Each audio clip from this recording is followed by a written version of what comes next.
How to turn on or turn off customized Galaxy Store on Samsung Galaxy S26 Ultra.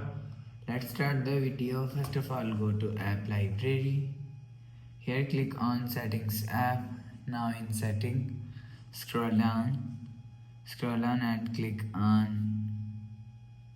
General Management. After click on General Management, scroll down and click on Customization Service.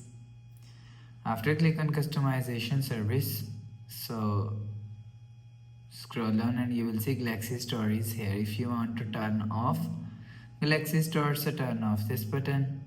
After turn off this button, you will see Galaxy Stories Galaxy Stories turn off from Customize app. If you want to turn on Galaxy Store, so turn on this button. After turn on this button, you will see Galaxy Stories turn on from Customize apps. You will turn on or turn off Galaxy Store from here. After the process, go back to home screen. So that's how you can turn on or turn off Customize Galaxy Store on Samsung Galaxy S26 Ultra. If you like the video, please subscribe. Thanks for watching.